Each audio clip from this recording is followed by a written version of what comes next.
Okay, perfect. So everybody, thanks for joining us. I'm very excited. I have a very interesting person that I'm going to be speaking to, an interesting guest today. His name is Ben Patrick, but many of you may not know that. You may know him more commonly as the Kneesovertoes guy. So first of all, Ben, thank you very much for joining me today for this discussion. I greatly appreciate you taking the time out of your schedule to speak with us. Man, I'm unbelievably stoked for this conversation. Let's go. All right, giddy up. Well, so obviously, Kneesovertoesguy, catching lots of hype right now. So let's get right to the questions and let's just talk about what you do. So first thing, everybody knows about what it is that you do, but they don't all know that you had knee issues yourself. So first of all, what was the problem that started your knee pain journey? What was the diagnoses that you had? Osgood Schlatter, jumper's knee, like around age 12. And honestly, things just kind of kept getting worse and worse. So by the time I was 18, I had a meniscus transplant, a partially artificial kneecap, and a quad tendon repair. Now, my blessing really was that the surgical stuff was on the left knee. Yes. And then the right knee. And then the right knee had more diagnosed tears that I didn't operate on. So honestly, I have a lot of experience with both surgical and non-surgical, and surgical can fix things and can have certain ramifications, and non-surgical can heal, but also can have certain ramifications, so I have like two different lives in each knee, so I think that gives me a more well-rounded view than if I never had surgery or if I only had surgery on both. Okay, excellent. So, obviously, you started out with the work that you had done in your left knee. What were some of the and this was, I guess, before you had the training or the knowledge that you do now about knee rehabilitation, right? So, what were some of the therapeutic modalities that you tried or that you employed prior to you kind of taking this bull by the horns yourself and doing it, on your own? So, I mean, the first thing looking back is when it comes to I have jumper's knee, I have a pain here, pain. So pain is one aspect versus an injury that you can't walk. Pain, I was really only given, drugs to help with it, ice, rub this on it. So it was all, take all kinds of different supplements, avoid this, avoid that, rest. So I was only given, in terms of the pain aspect, and tons of physical therapists are giving things you can do about it. But I didn't happen to be given anything I could actively do to change my tissues. It's all tissues. Your muscles tissues, your tendons tissues, your ligaments tissues, your cartilage is tissues. So when we have this aha moment where we realize that pain is our body telling us that a demand upon our tissues is too great for the strength of the tissues. Now that could be a single helmet to the knee, which could be extreme, or it could be running and jumping 10 miles 1,000 times a week over and over. But it's still the demand on the tissues, whether it's one instance or repetition of instances. Pain is your body telling you, hey, you have an opportunity to improve your tissues. I never went that route. So from 12 to 20, it was just depression, to be honest with you. Just at 12, I remember there being a fire alarm and me thinking, I hope that's not a real fire. Otherwise, I'm the only one dying in this building. Because everyone went running and I go hobbling, I was so stiff. And there's a lot of 12, 13, 14-year-old basketball players like this, that if they're not warmed up, they're hobbling around, their tendon, the tissue is degrading. Then they don't put the same pressure that we're designed to when they go through those formative years with the testosterone. Now the muscles don't form right. And now they may even be great athletes, but on top of really weak internal tissues close to the knee. So now we see, this freak ACL. There is a freak injury, but the amount of freak injuries is very small compared to the ones that really are growing conditions over time. Then it finally goes, because the muscle is weakened. which attaches to the tendon, is weakened. Now we're going into the ligament. So no wonder the ligaments are just so fragile. So from 20 until now I'm 30, it's been a learning process of actually shedding. So like now I don't foam roll, I don't massage, I don't take any supplements of any kind. I actually refuse to get any treatment of any kind, because my mission is only to focus on what we can actively do to actually transform our tissues so that we don't have pain in the first place. And then that wound up with me being able to dunk and all the stuff I wanted to do, because I can put so much force now without my tissues hurting. So then they adapt and they get even stronger. So that's how I just kind of stumbled on this knees over toes career. And it's a lot. If you look into my stuff, it's a lot of different exercises, but the knees going over the toe is one of those key parts. So is the ankle. So is the hip. It's all, there's no part I want to be weak in when it comes to protecting my knees. There's no part I want to be immobile in. But that just kind of wound me up in this career. And I was running a gym for 7 years, getting unbelievable results with people, not on social media. I wasn't on social media. I started my Kneesovertoesguy Instagram May 27th, 2019. So I was already getting unreal success stories with people in person, reviving careers, taking people who couldn't play their sport anymore and making them better than ever, bringing them back to pro level. I got over a dozen kids who had finished high school with surgeries, not able to play, no recruitment, full college scholarships. That's exactly what I did to myself in my 20s. Unrecruited, knee problems, knee surgeries holding me back, trained myself with this stuff, ended up getting full college scholarships. So I'm pretty passionate about the idea of knees over toes. And I wasn't on social media, and I was still seeing huge, beliefs of don't let your knees over your toes. So I said, hey, I hate social media.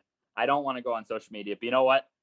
I don't want a personal account, but I'll make one called Kneesovertoesguy, and just try to bust that myth. So I started out pretty aggressive, but now if you watch my new content, I mean, I'm showing stuff that's helping 80-year-olds, 90-year-olds through regressions. So my contribution isn't even the shocking stuff. My contribution is actually on the regression stuff, but it's been a learning process like anyone would go through in a career.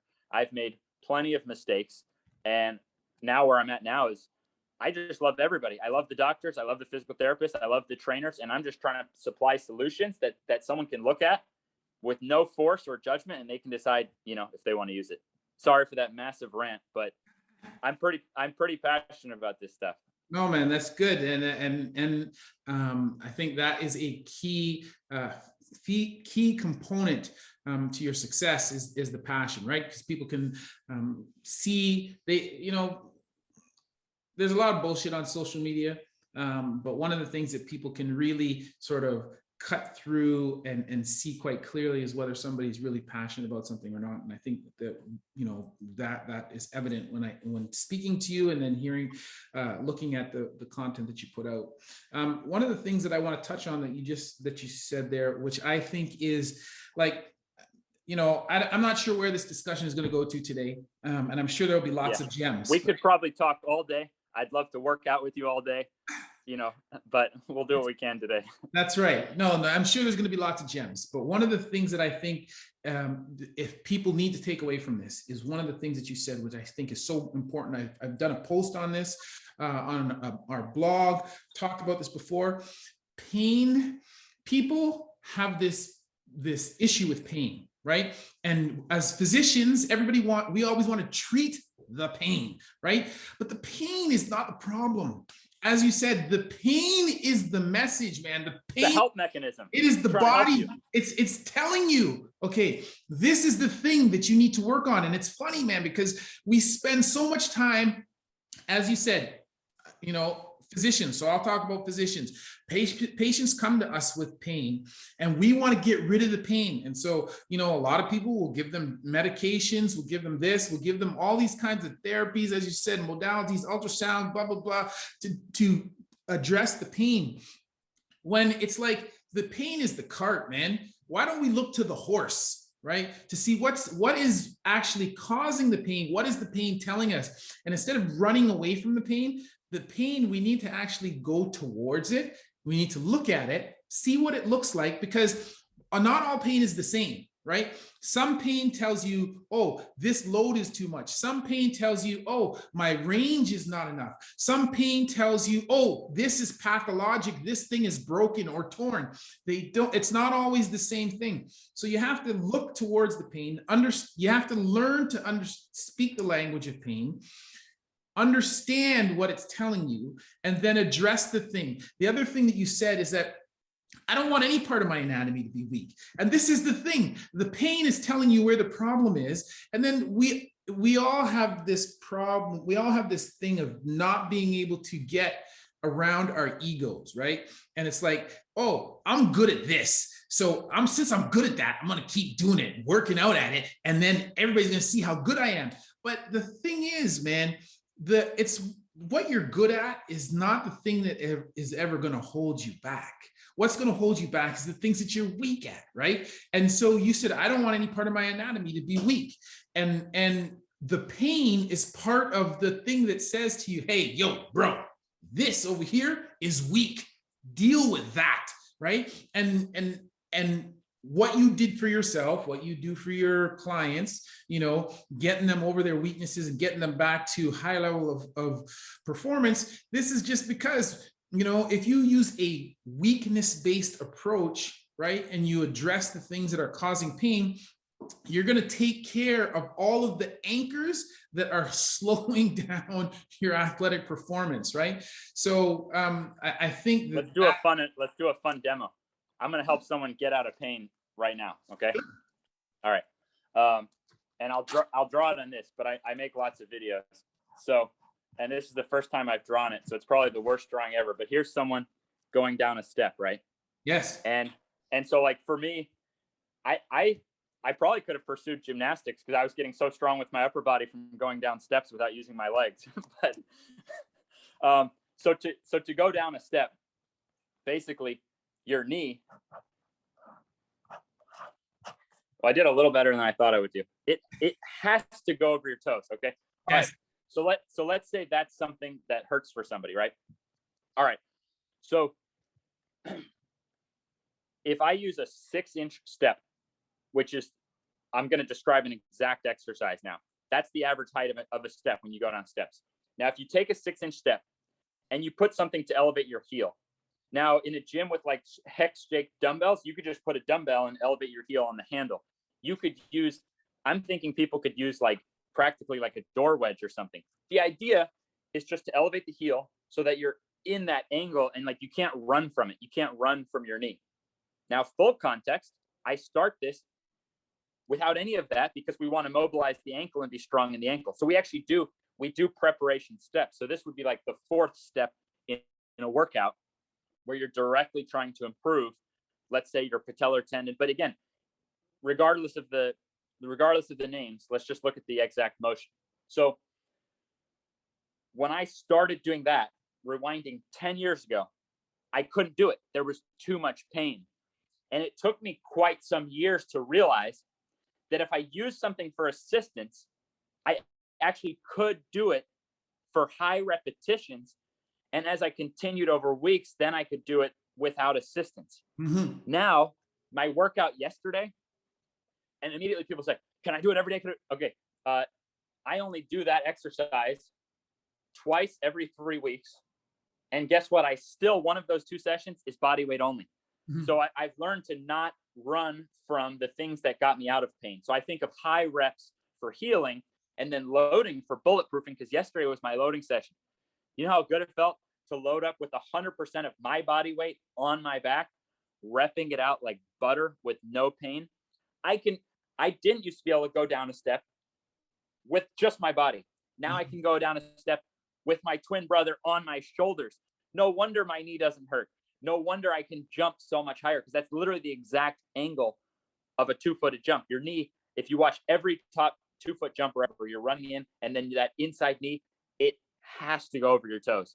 Yes. So, but I just laid out like a 10-year up and down journey of coming to these conclusions and having to unlearn everything I had learned about this hurts, avoid it. No, this hurts. Let's find the level you can do, and magic, absolute magic awaits you. But as I just said, this was a direct knee exercise. So by my estimation, this requires 3 exercises prior to even earn your way to work on it, because that means you're on top of your shin, your ankle, and your foot. So you need some kind of straight-legged work through the calf and big toe. You need something for the tibialis anterior. And then we do a knee over toe calf raise where you just isometrically reach your knees, whatever's perfectly comfortable.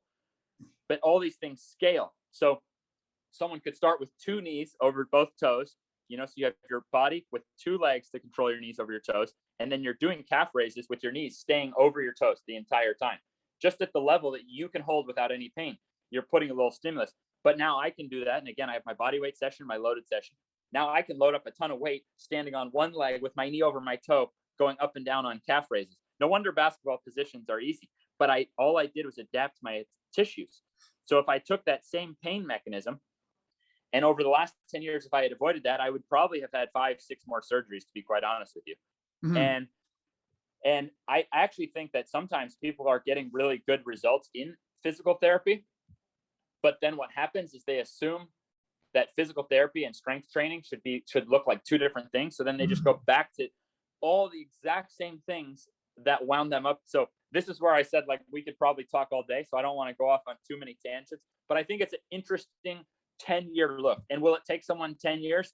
Number one, well, so freaking what if it did take 10 years? I mean, I literally get to live the rest of my life differently. I'm 30 throwing down slams and went into my 20s having never, if you go into your 20s, having played basketball, having never grabbed the rim, having knee surgeries, your life is going to be a disaster for your knees. Instead, I unwound everything, have 0 symptoms, can fly, can do all the things I wanted to do. So even if it did take 10 years, but if I look back, probably a year and a half of that was correct training as I do now. You see what I mean? So it's not like I spent 10 years doing it right. If I spent 10 years doing it right, I'd probably have like a 50-inch vertical by now. And stay tuned. I mean, I'm 30. I genuinely believe at 40, I'll be even more explosive and jumping even higher than I do now, because I still never, ever train through pain, because I understand that's a signal telling me where I'm weak and where I have problems. So I work these exact areas without working through pain. I respect pain. I don't try to mask pain. I respect it. I listen to it. I thank my body. But now I just don't really have pain. But you get the point. Is we're on the same track. Pain is a communication. Are you going to try to shut it up? Yeah. When you squash a problem, you're essentially creating a much bigger problem later on than if you actually and so it's a different way of looking at it. And now when someone reaches out in pain, I think, wow, you have a massive opportunity on your hands. Imagine how good your life. Every time I go dunk, it's literally better than winning a Ferrari for me, because every time I go dunk, I get to experience that joy of what I overcame. So if you're in pain now, whatever, start thinking of it as an opportunity. And what I just said right there, you would do 1 to 2 sets of 25 reps, meaning if one knee is weaker than the other, because that's very common, you start on that one, just match whatever that one can do on the strong side, and then do a second set on that side. If both have like the same issue, you can do 2 sets of 25. So it's really a very gentle approach where you're using assistance and you're over time. So like if you had PVC pipes, like $2, and you're standing on a cinder block, like $2, with the doorstop elevating your heel, like $2. You see what I mean? So you actually don't even need anything fancy. And actually you don't need anything at all, because the way we initially build up, the idea is not to even use any of those pieces of equipment, because it forces some interesting manifestations and learning about your body and building at a very gentle rate and mastering your feet and ankles without any of these kind of tools to assist. And then we kind of gradually add in different, more measurable tools and stuff. But I could talk about it all day, but someone could get out of pain just with that. Of course, I deliver a program from everything I've learned, but honestly, with just that, you could get, with entire basketball teams and stuff, you could just be wiping out jumper's knee and helping athletes just enjoy the game a lot more. So 2 other things that I thought about as you're talking there. So number one, the regressions. And I think that's so important, right? Because people look at this stuff, and even when we have people come to our facility, right? They look at what we put on social media, they look at our YouTube, and they look at our stuff, and they go, oh, I got to get in shape to come to your gym. And I'm like, You don't understand. It's like, yes, people are doing these things, but I said, we either progress or we regress everything. Everybody does the same thing, but at their own level, right? And so that we have people in our gym, in our seniors class, we have people in their 70s come, and I tell people, I'll slap a barbell on 75-year-old. I don't give a shit, right? But I'm not going to do that right away, right? Like, we're going to regress to what they can do and then build them up. And I have some that can do that, right? And likewise for these activities, if we're doing shrimp squats, for example, right? Not everybody can do that, but we do have regressions to bring it to a level where they can. But the ultimate goal is not to have them do some watered down version. The ultimate goal is to build them to whatever it is that we are all doing. But it's just their starting place is different, which leads me to the other point that I wanted to make, is that what you said, and I tell this to people all the time, physiotherapy and training are not two different things. I said, they are the same. I say, we use the same techniques. Okay, in our facility, we have injured people, post-operative people, we have disabled people, we have regular community members, we have competitive athletes, amateur athletes, professional athletes, Olympians. All of those people have trained with us. And we use the same principles to train everybody. And as far as I'm concerned, every person is an elite athlete, even if it's grandma and her sport is just playing with her kids. Everybody is an elite athlete. We treat them all the same way. And we use the same principles to treat everybody, right? In our facility and in our belief is that training and physiotherapy, they're all the same. It's just different starting points on the continuum of care, right? And so if you are injured or you're post-surgical, your starting point is here. If you are just a regular community member, your starting point is here. If you're an amateur athlete here, competitive athlete here, professional here, but everybody is on the same continuum. And what you do for rehabilitation shouldn't look different from what you do over here for elite performance. They should all look the same. But what should be different is the regressions and the progressions that you use, the length of the levers, the duration that you're doing the activities, the amount of volume that you do. Those are the things that should be different. But the activities themselves, the exercises, they should all be the same. So that's just two I agree 100%. additional points there. So let me ask you the next question. At some point, so you have knee pain, you have all these procedures on your left knee. At some point you have to you decided not to do that anymore, and you took matters into your own hands. So what is it that prompted you? What was the turning point? What made you say, man, enough is enough, I got to do this on my own? I think it was really just that the scar tissue was so bad for me on that left side, that the amount I had to do, or so I thought, to just like get through the day and stuff for that side. So I didn't realize that having those 3 different alterations done would make the knee so stiff and in general pain, not as extreme as the pain of when something's actively torn, but like there was just so much general pain and stiffness that like I was having to spend so long every day just on trying to like treat this area that I had surgery on. So I felt a pop on the right knee, and this was all pre knees over toes. I really gave knees behind toes a shot. Okay. So I wouldn't be knees over toes guy.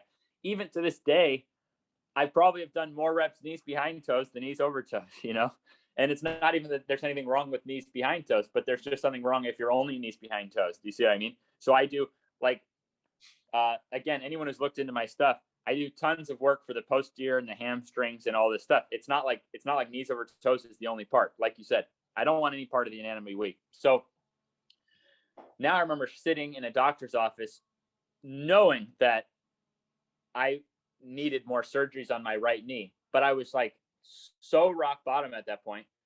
No one was recruiting me for basketball. At least when I was younger, I still magically thought I would somehow, be able to play basketball and stuff. And so I thought, oh, I'll just, I'll get this surgery to like heal it and get back in time for the season, blah, blah, blah. So now I was out of high school. So now being out of high school, right knee's torn up. I was like, I literally made the decision. I remember where I was, I remember limping, crossing the street, like from the doctor's office. And I decided, if all I do with my life is figure out how to bulletproof my knees so that I can play basketball, I'll be happy with my life. I didn't have a plan B. So part of it is I was so crazy as a 6'1" dude with no family connections, small town, no athleticism, broke my high school team's record for slowest 40-yard dash, lowest vertical. I somehow thought I was going to, go to the NBA or so. I didn't have a plan B. So for me, plan B was painting walls all day. So I was painting walls all day with a lot of time to think. And I was experimenting on my knees morning and night. And it was, trying to come back when you have torn stuff that you're supposed to have surgery for, that you're now not going to have surgery for. That's definitely a much more patient process than just a little tendonitis or something. So but I had been through so much that I understood how much patience I was going to have, to be honest with you. You know what I mean? And there was no rush to get back on the court. So these are the things, this is kind of like the timeline of my life that I had going for me, that I now had, quite honestly, I had no friends. I had no one to play basketball with. I had, no teams, no colleges interested in me playing for them. I had nothing going on except painting walls all day. So painting walls all day, trying to figure out my knees and maybe become a trainer. Like that was kind of like a thought, like maybe if I could figure this out. And that's what happened. Okay. So now you've decided you're going to take this on. So let's rewind the clock, think back. So what was the first thing that you did? Said, okay, I'm going to do this myself. I'm experimenting. What was the first thing that you did? The first thing I did was everything you could possibly name if you had never heard of Knees Over Toes. I mean, just name it, and leg presses and this and that. Just run through the list. Every different kind of foam roller and just run through the list. But then the first thing, because I wasn't just trying to get through life. I wanted to play basketball. The goal was to bulletproof my knee so I could play basketball. Mm-hmm. So I would then go, and I would be constantly trying to see, could I play? Could I, So the first thing that then changed things on the court was really just effing around with ideas from Charles Poliquin, who's an Olympic strength coach, who I was in every kind of online membership he had. I read everything he ever wrote. I went to learn from him in person. And he just flat out said that the athlete whose knee can go farthest and strongest over the toes is the most protected. When that light bulb went off, I mean, my life has never been the same. Now, he didn't have videos, but some of his disciples had videos. So there was a guy named Keegan Smith in Australia who now is my best friend in the business. And he actually is responsible for training other coaches in my exact system now. So we're like best friends now, but he was the first guy I saw all those years ago doing intentional direct knees over toes training.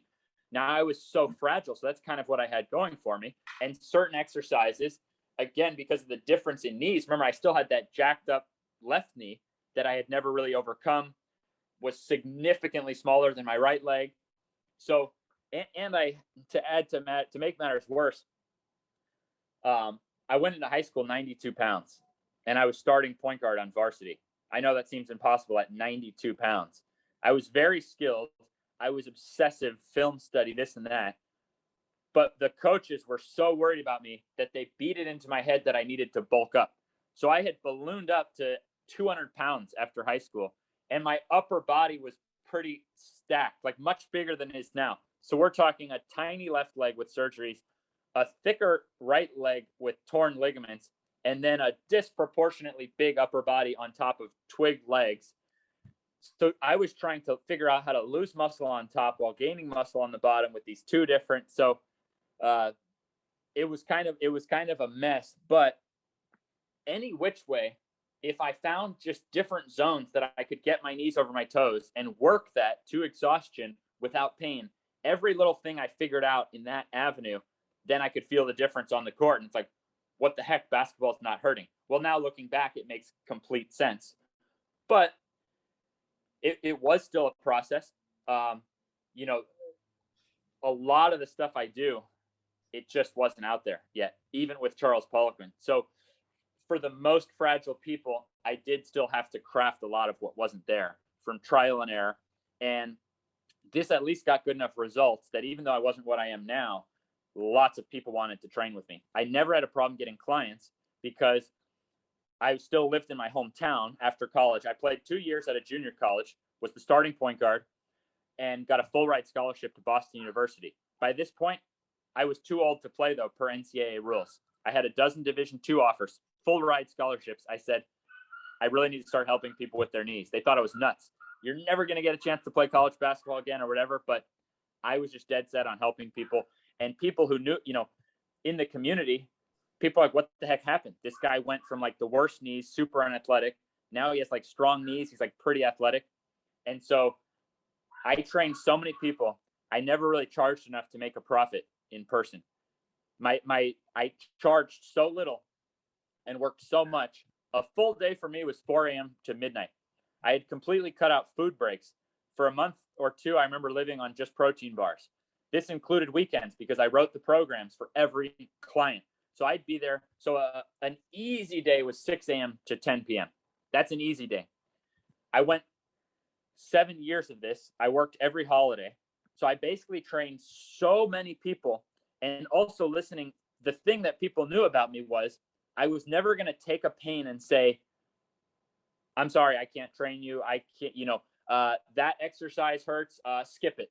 Like you said, I was going to find the level that they could do and that they could win at. So it wasn't just my knees. It was a combination of me and just people coming in off the streets with knee pain and all kinds of stuff.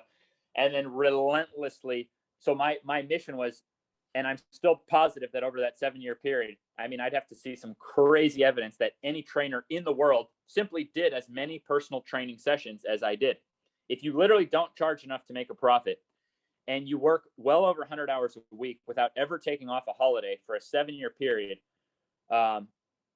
you just might train the most people in the world personally in that time. So I was doing this, already shedding all my past beliefs and trying to find solutions. So I wish during that 7-year period, I wish I knew what I do now. You know what I mean? But I learned a lot of what I do now. I came up with product ideas that now are being used. That tibialis bar, which had fallen out of existence, and now they have a single leg one coming out, which had never existed. They reached out to me and said, what needs to exist that doesn't? Dallas Cowboys, Philadelphia Eagles just ordered them. The Dallas Mavericks are doing my program. So people may see me on Joe Rogan and think, wow, what a lucky bastard. Actually, I'm pretty unlucky because people with more followers than Joe across, sports are doing my stuff and not saying a peep about it because that's private in their sports teams and stuff like that. So do I wish so many of these things, so many of the regressions I had over those 7 years with the people I was helping? Absolutely. But we still, in terms of personal training, as you know, when you're with someone in person, you can just kind of like get it done. For online delivery, that's where it had to get more and more and more precise. You know what I mean? When you're not there in person. And so that's what I do online. People send me the form video, but even if they don't, it's like the more precise, like the more room for error you remove, well, then the better results, someone will get online. It's just a whole nother level of demand of perfection on how to deliver it. So if we again look back to when you first started, okay, so now you've kind of embarked on this mission. You're going to go through every exercise, sample everything, try Charles Poliquin's work. If you were to look back to when you started the journey and then fast forward to a point at which you think you could say you had successfully rehabilitated your knees, okay? You were able to do activities without, so we're not yet moving on to performance, but you've now made it so that your knees function well day to day, you have no pain. How long did that process take? About 6 months. About 6 months because I have that obsessive, personality. So I was working this stuff like at a mad rate, and very in tune with my body from exercising for years and years and years and years. and being a basketball player and being very technical in my sport, I feel like I, had to have a lot of body awareness. And now being absolutely sick at the idea of working through pain. But I then went and played college basketball and kept putting myself, like, to this day, like every time I would train like an NBA player or something, I'd be playing against them one-on-one. And then I'd be the one at the end, still tons of energy, doing dunk sessions, trying to do 100 dunks in a row on my knees. And like, so I basically kept pushing my knees. So obviously, like, in terms of like, oh, there's a little soreness the next day, or I have to take a break from this, or, so it was about 6 months, but then it was about 10 years of like gradually getting it better and better and better, to where then it's like kind of just like a fully controlled and understood system. And I can, because you understand your exercises, I can describe my system for you in like 60 seconds if you'd like to know it. Mm-hmm. Okay. So we start, if let's look at the leg, right? So we start with the tibialis raise. Then we flip around the exact opposite with the straight leg calf raise. And we do this against the wall. So we're really into that ankle mobility, but it's the same angle, right? So we're working the tibialis, and then we're just hitting the opposite with the straight leg. Now we isometrically work those knees over the toes and work a calf raise with the knees staying over the toes the whole time. That leads us directly into that reverse step up. And we start that the heel down is the easiest, but we eventually want to be doing 3 different versions. Heel flat for ankle mobility, heel elevated with something, which is more load on the knee, but notice it's less on the ankle. And then removing that and having to go from here, and as we lower over, lifting ourselves. So we now have the calf and soleus strength to support that position. So again, this is what I kind of meant. Like, if I'd be like, oh, that's the one, or this, I had to gradually learn, no. Truth is inclusion. Truth is being equally good in all 3 of those positions. Now, what happens the better we get with our knee over toe? Now let's look at that upper thigh. Now we find we can drop down into perfect single-legged squats. So again, we do a variety of position on single-legged squats. What happens when your single-legged squats are totally balanced? Because remember my 2-1 concept, where you get the extra set on the weaker side. It's not like you're doing like this level on the weak side and this on the strong. No, like if you can do this level on the weak side, you just match it on the strong, and you get another one there on the weak. You get out of imbalance quick. What happens now when single leg full squats are totally even, pain-free between sides? Now you can squat. That becomes the optional 6th step, meaning you don't have to squat. I've gone years without squatting because these component parts work so well. Then we now go to the hamstring, which we apply similar concepts, where we use, like, think about a leg curl machine. There's no difficulty here.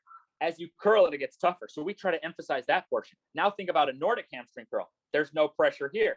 Exactly where the leg curl gets tough, the Nordic, there's no pressure. Where's the Nordic get tough? There. So I do them once a week each.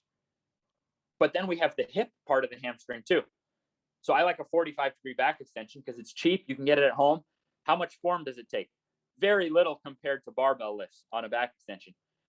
And you end up being able to work, if you look at the back extension on a 45-degree, you end up being able to work that stretch position and the extended position. You get to work both ranges in equal. And I like to build people to 25 reps of that with your body weight. Then add weight. No.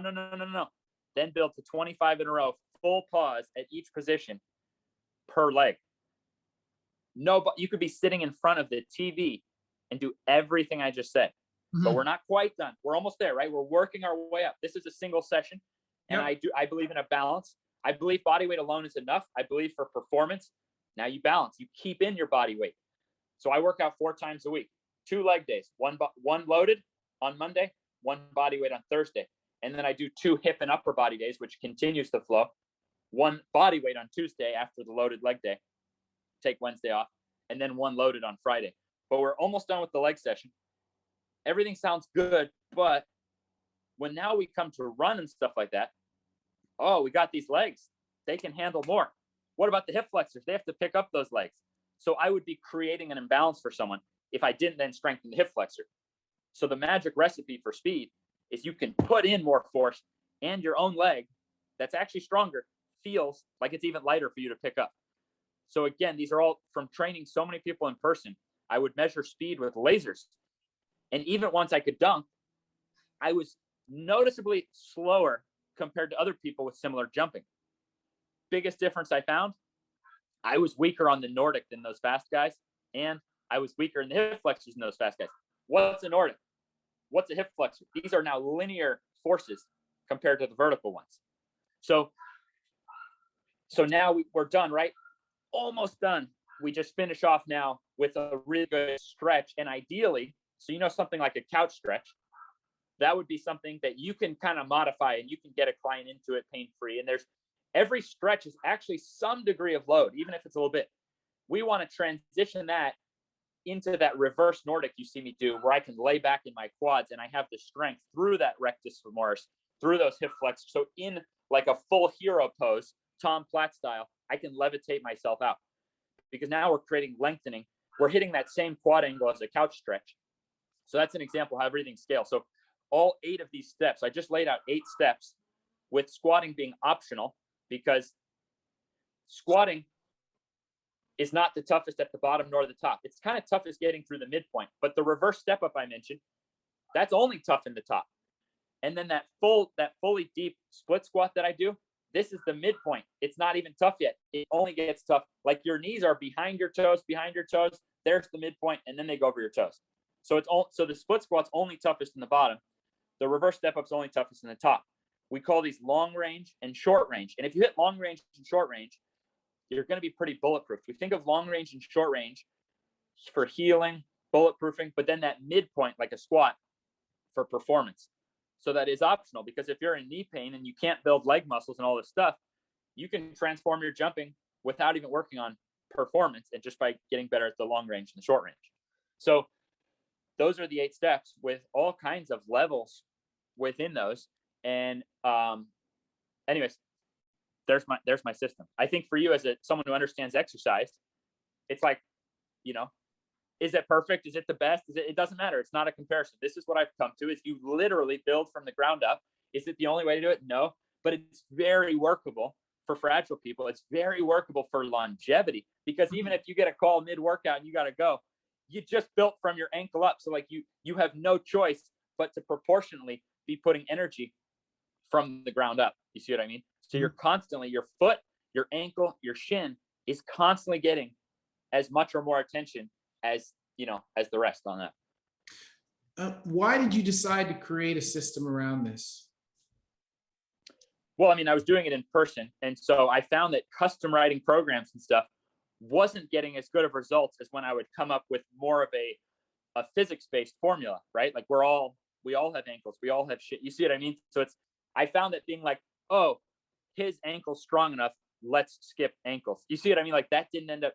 So that's it's been a gradual realization of truth is inclusion. And it doesn't matter who it is. We want to build all these parts from the ground up. The great athlete gets to freaky stuff. The tendonitis gets to, obliterated. The slow guy gets fat. So I found gradually that creating a foolproof physics-based formula, but then having obsessive attention to detail for that individual on each of those 8 steps, individually coaching those 8 steps, that's where I was finding the best, results, not by trying to say, oh, well, this individual has strong low back muscles, therefore let's skip the low back. You see what I mean? Like I didn't find that approach to work as well. Mm-hmm.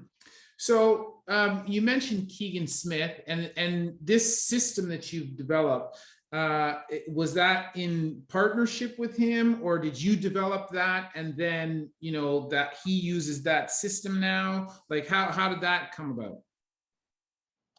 I've had a lot of phenomenal influences.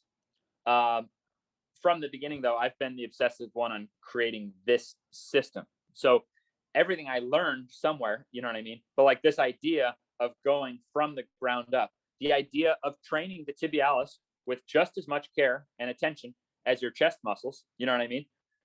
That these kind of ideas, they were my ideas. But I could at least give a little rundown of people who have listened this far and they want to see other great sources. You'll see Keegan Smith, you'll see he's constantly like pushing every possible weak point of my system. You see what I mean? So like that helps me a ton. He's like pushing every angle. And we have 400 coaches on a chat that I answer every single question. So I see all the feedback of 400 coaches using it with themselves and others. So Keegan also, he runs and manages all that. we're actually not business partners whatsoever. There's not a penny exchanged. I just have a very vested interest in the system being as good as it can. So for me, it's awesome that there's all these coaches who want to do it. That helps me improve the system. And then I worked, the closest guys I worked with that I felt like had a really strong effect was a guy who goes by Mr. Infinity on Instagram. He's 43. He started coming to my gym. We were friends. We're still friends to this day. He was in his late 30s, unable to dunk, really nasty knee and Achilles issues and stuff. And so by trying to figure out how do I get this guy in his late 40s back, like dunking and stuff, you know what I mean? Which he did pain-free. We figured out a lot together, and he really helped change the way that I look at training. So I would recommend anyone check out Mr. Infinity, and that's spelled with all the I's are ones. It has some significance. You'll have to talk to him. He's also one of the most spiritually smart guys I've met. And then there was another guy who's quite different named Jeff Wolf, and Jeff goes by the Flexi Bull on Instagram. And he's full of muscle, but extremely flexible. And we even got him dunking. So a lot of mass, but range, dunking.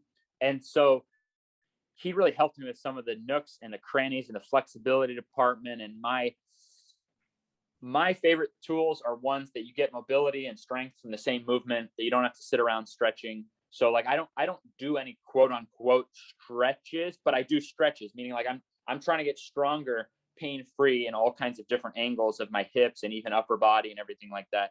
So those two guys and Keegan, and honestly, forgive me if I'm forgetting people, you know what I mean?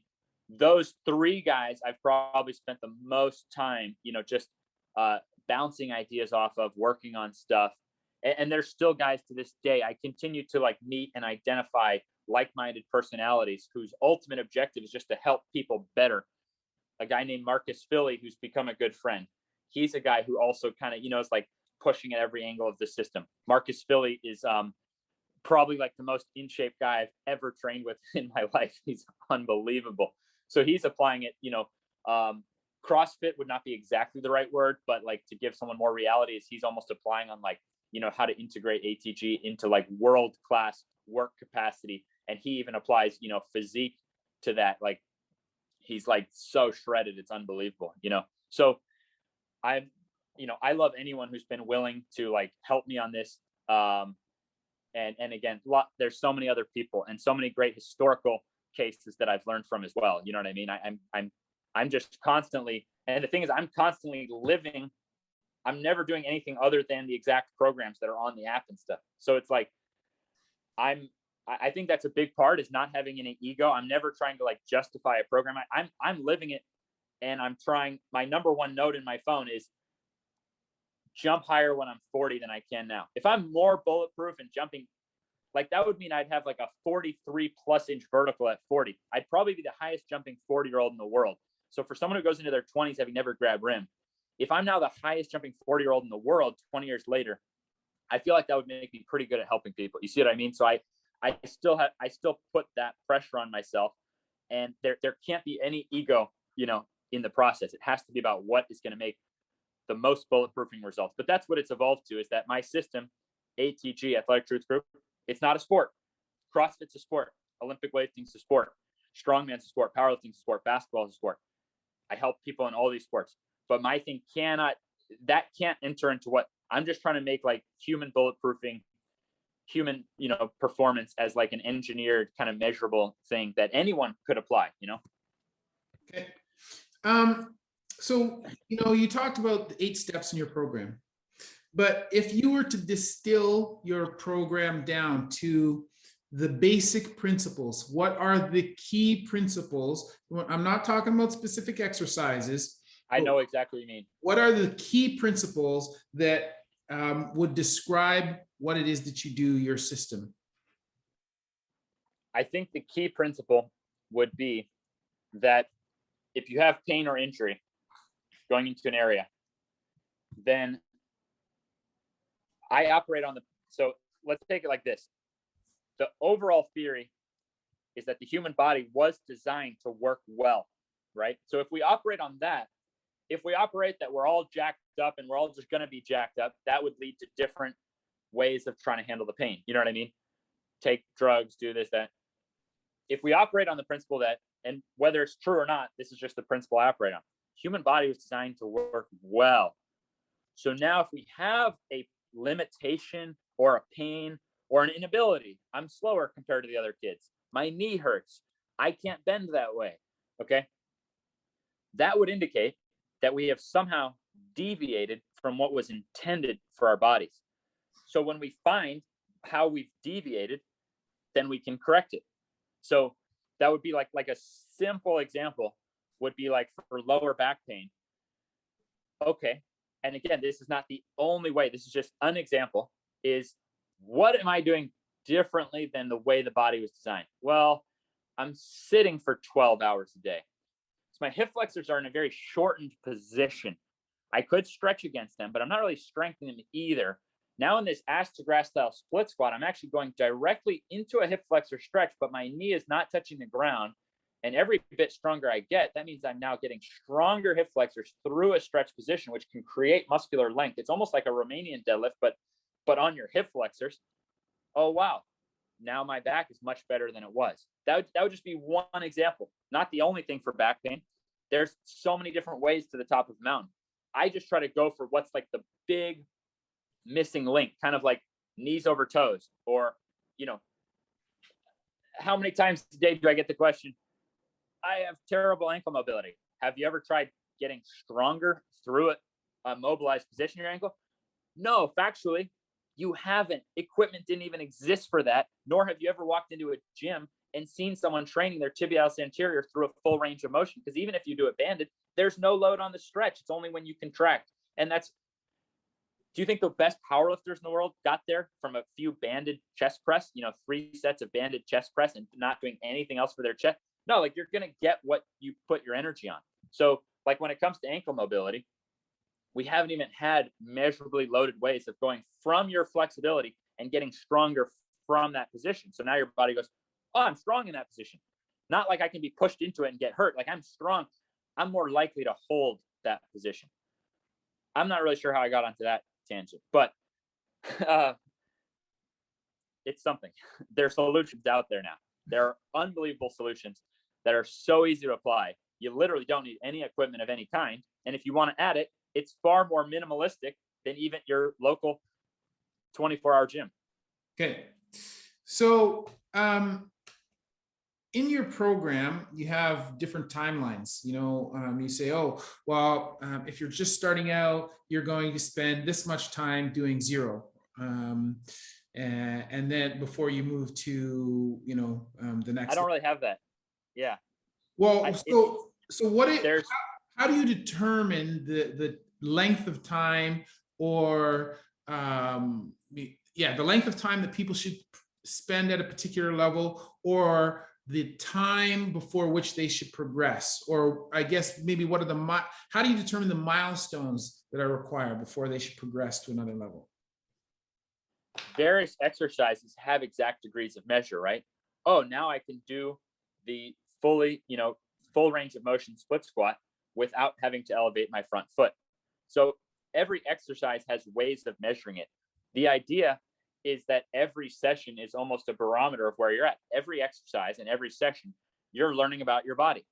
But it's, life is not meant to be like this easy on a clouds thing where it's just like, do XYZ program for 6 weeks and never worry about things again. So it's for the delivery, it's like, I see that people with their own body oftentimes are making results for like 12 straight weeks.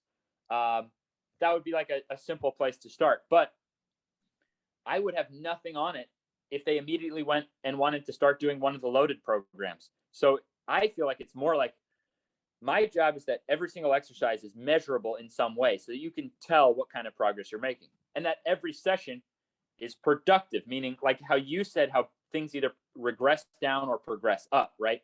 Everything has to be on some kind of a scale. So you're not just wasting time doing something that's too easy, nor are you potentially hurting yourself by doing something that's too tough. So my job is that each individual tool is, a scalable thing. And we have on average like 2-hour response time on coaching your videos. We have coaches around the world. So having your form critiqued, having your questions answered, that two-way back and forth of being able to work at things, that helps a lot. And then I feel like, though, in terms of like progressing program or something like that, I kind of like to leave that in the individual's hand in terms of, because again, even if they go to another program, every quality is still going to scale. So I have a fundamental belief that there's no, like in my system, I don't use any advanced exercises. You see what I mean? So theoretically, someone could just stay on 0 for the rest of their life. Like I would be happy staying on 0 the rest of my life, because every one of those 8 tools scales, and I can even add loads to different ones, and I can add equipment to different ones. So that's essentially what I've created, where the way I train now is over a 3-week period, I never do the same workout twice, but I'm still just doing the same concepts, the same flows. So theoretically, I think that a program should be smooth enough that you could do it forever. That's my job, and my job is to keep making it more and more user friendly. But that's the way I look at training, is that, I get to do the same style and be, pushing more towards my specific goals. How far do I want to take certain qualities? Do I want to train with weights? Do I not want to train with certain weights? Okay. Hopefully that helps somewhat. I know it's not a perfect answer. It's not like, there are no perfect answers, man. Yeah, exactly. So I know that for in my own local community, as a physician, as a surgeon that owns a fitness facility, I have a little bit of a different view on rehabilitation than do my colleagues. And sometimes, although we prefer to allow our results to speak for themselves, sometimes people look at some of the stuff that we do, because it's like I'm taking post-operative patients and we might have them do strength training exercises that would normally be reserved for athletes or whatever. And people are like, holy shit, what are you doing? Some of the people in the medical community. So, and that's me as a medical professional. Have you received any feedback from medical professionals about your program? And if so, what type of doctors were they?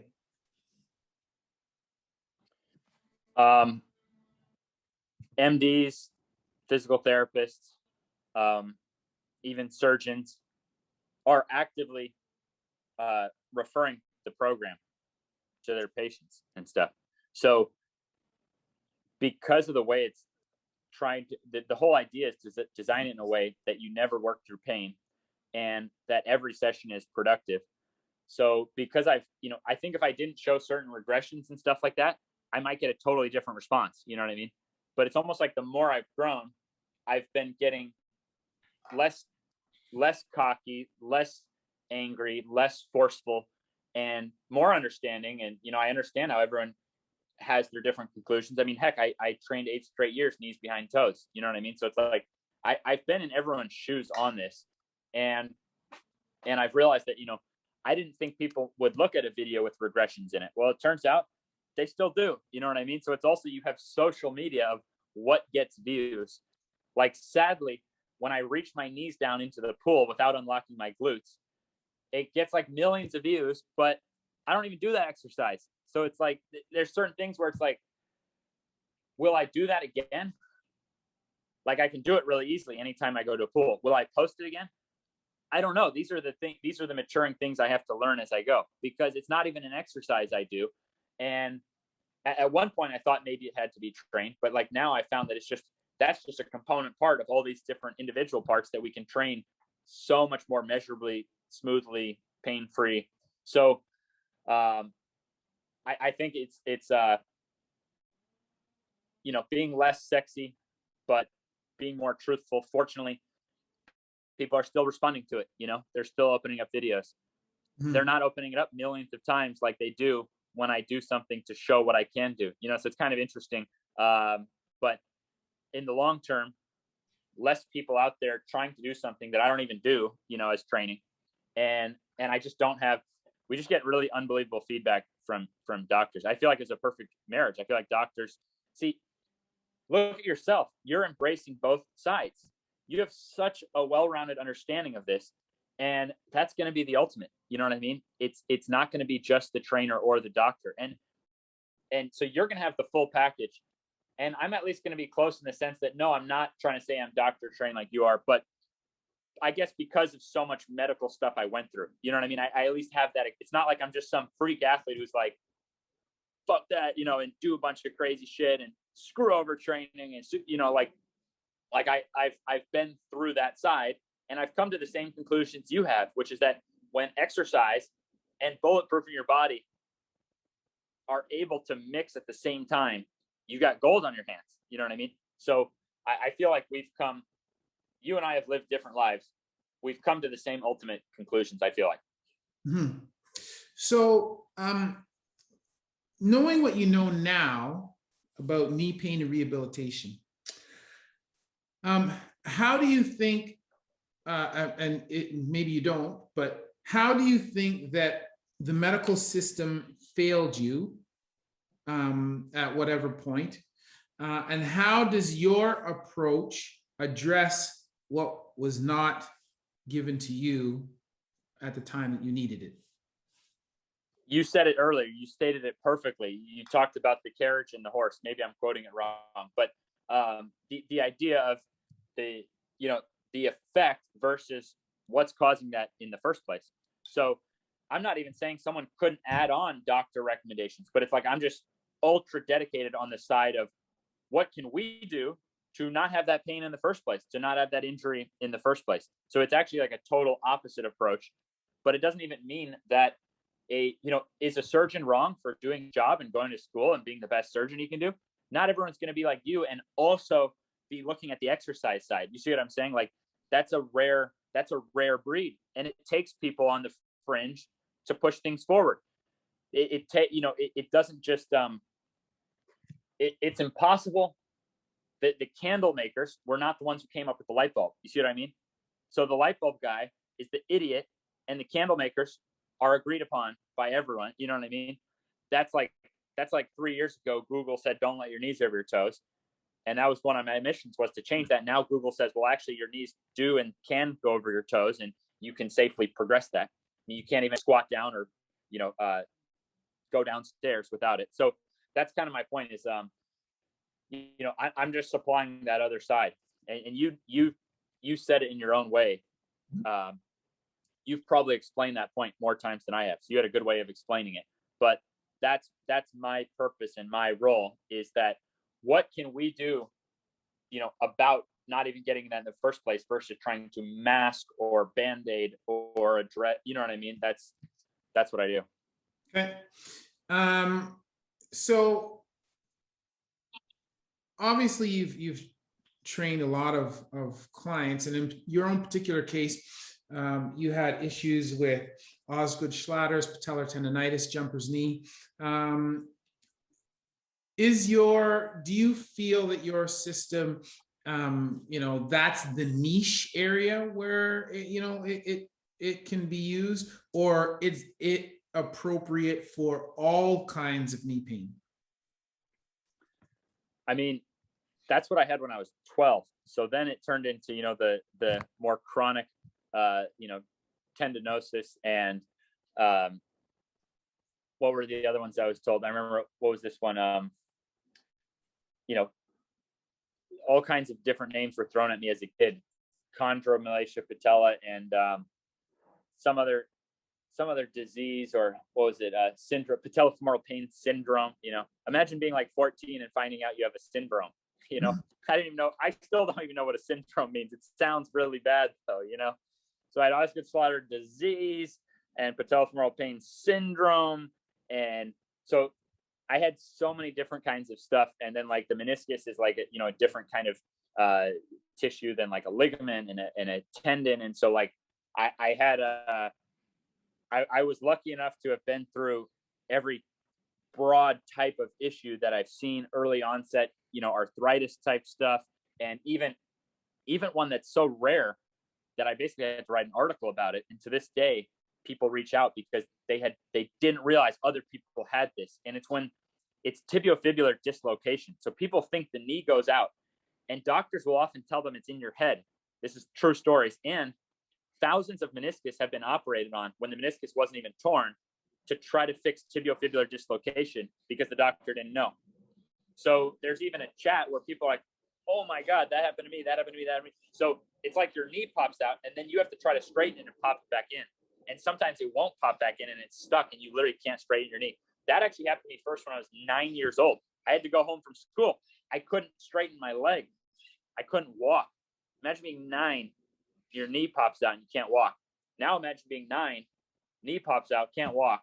That happened over 100 times over the next 20 years without anyone accurately diagnosing that condition for me, which now, thanks to the internet, I've been able to figure out exactly what it was and find other people and help educate other people on what's happening to them.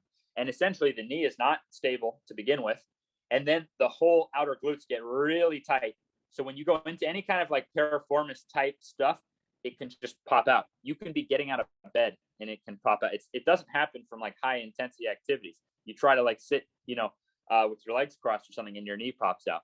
And so finally I'm constantly looking at every little thing. I tried a lot of different gentle ways of stretching it and finally figured out that if you take an incline bench, you can prop up and get that knee like really pinned down. And then you can just sit there isometrically, or you can gradually, pulse and actually work the strength of that piriformis with the knee pinned down so it won't, dislocate. So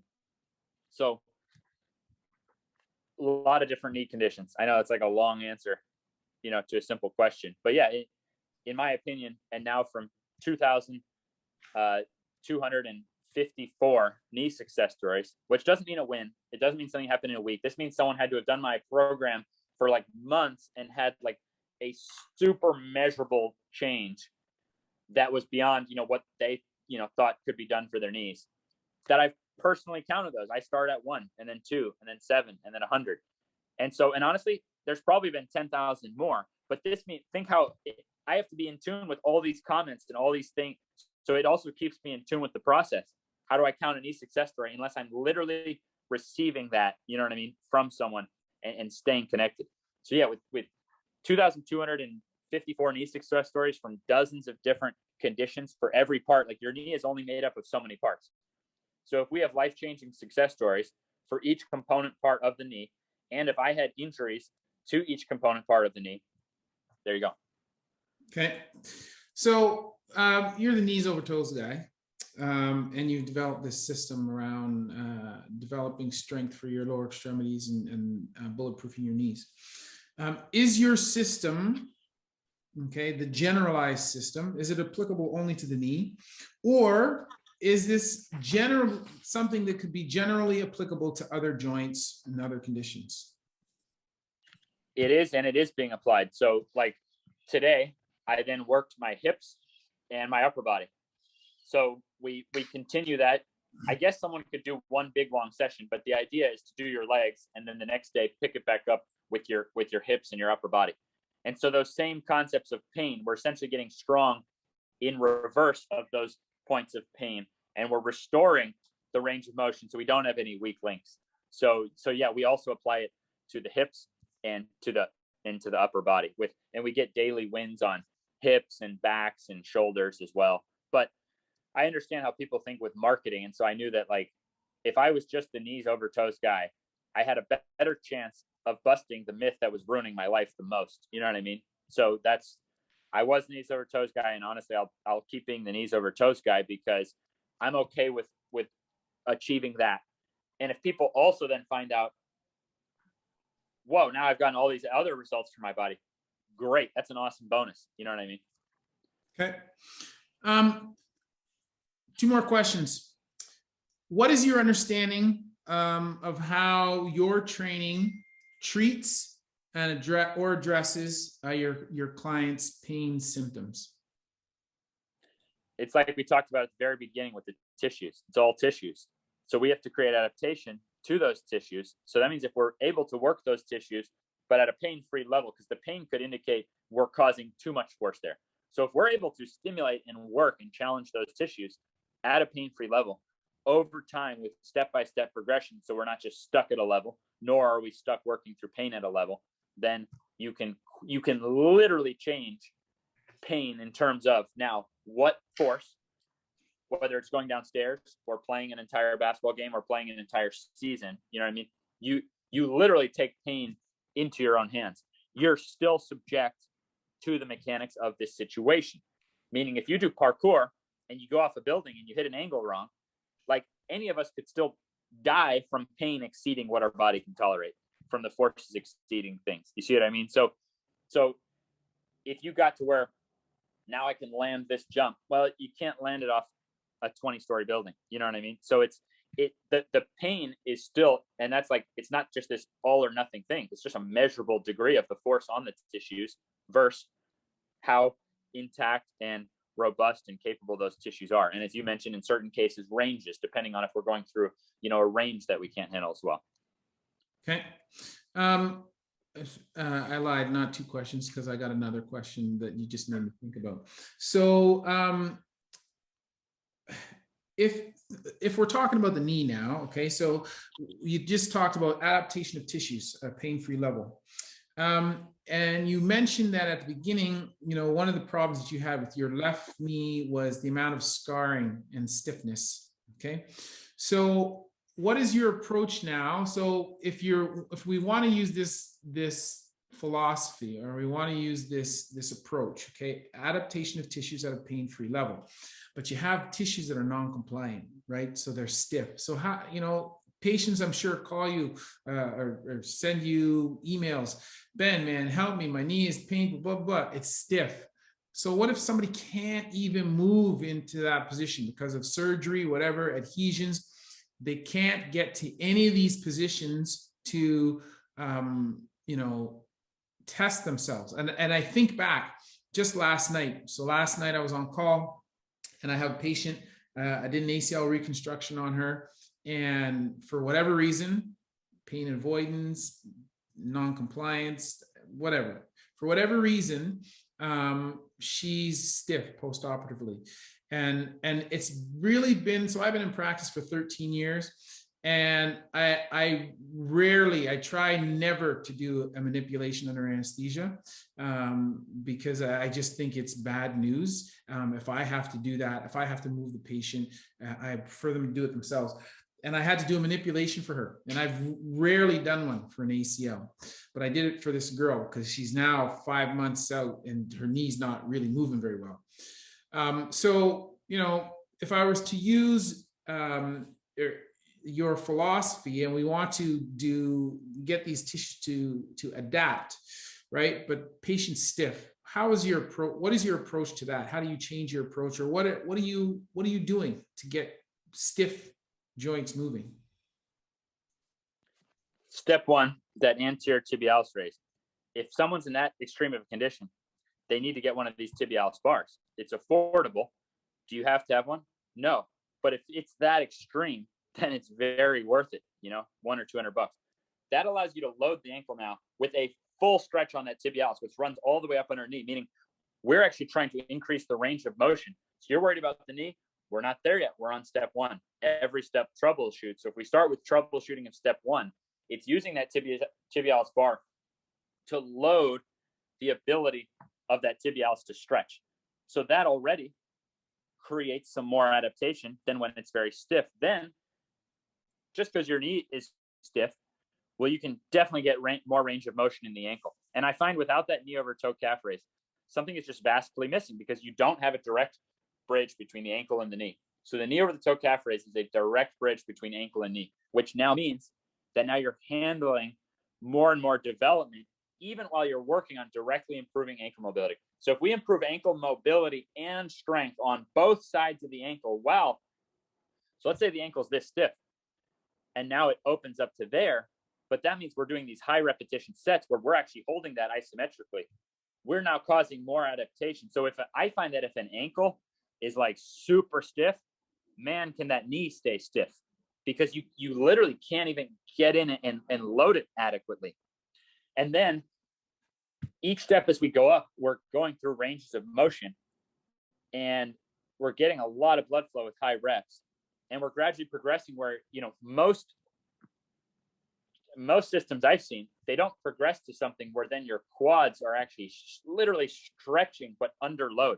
Because that thing you see me do where I lay all the way back, which 99.99% of people can't do it.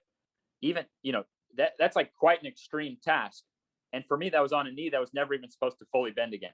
So you learn a lot when you go from a knee that a doctor says that knee will never like be able to squat down low.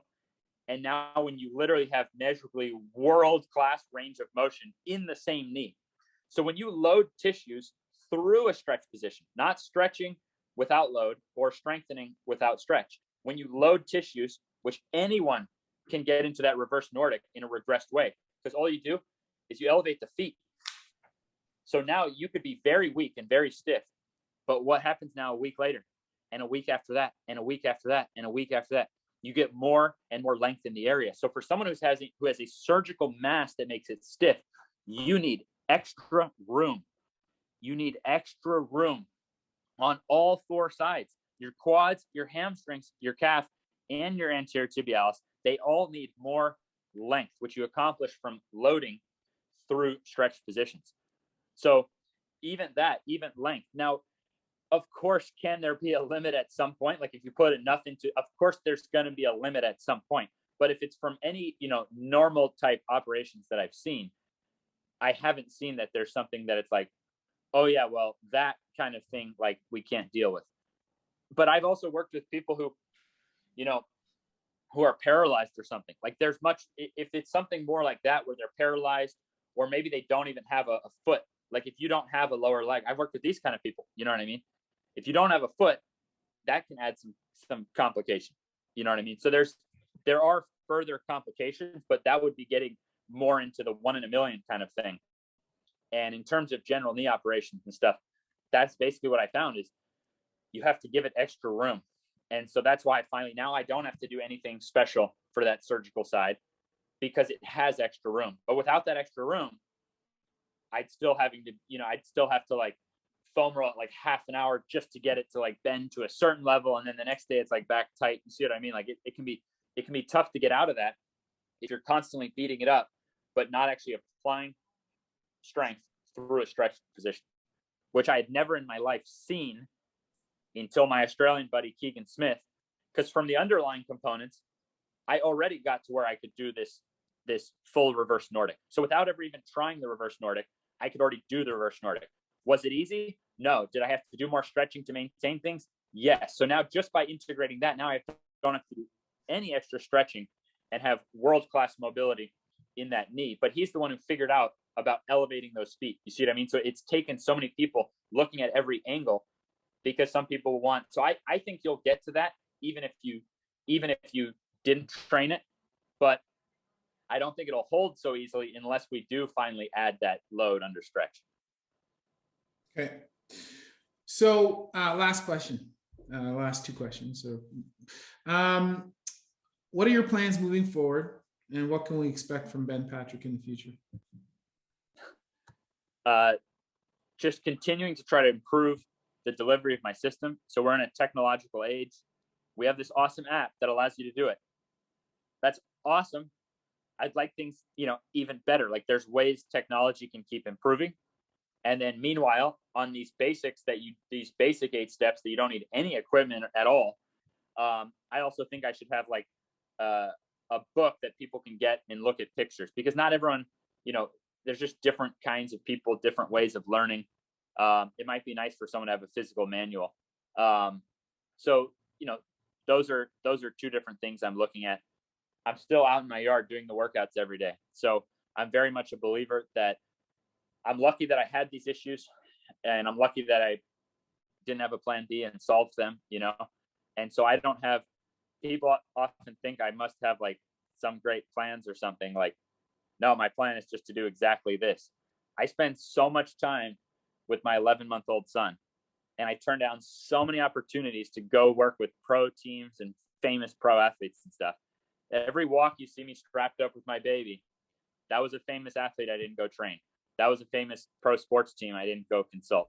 So I believe in, I was a point guard in basketball. And when you have a player on your team that's filling it up, you don't go mess with the recipe. You feed it. You have to learn to be very conservative and do the right thing, even if it's not flashy. I was the non-flashy point guard. So I fill in with my business. I want here's a goal for you. I want everyone on my staff who works for me to be the best paid in the industry for that type of job. That's one of my goals. You know, when I had about 200,000 followers on Instagram, since that point, I have 750,000 now. I haven't spent one penny on marketing of any kind.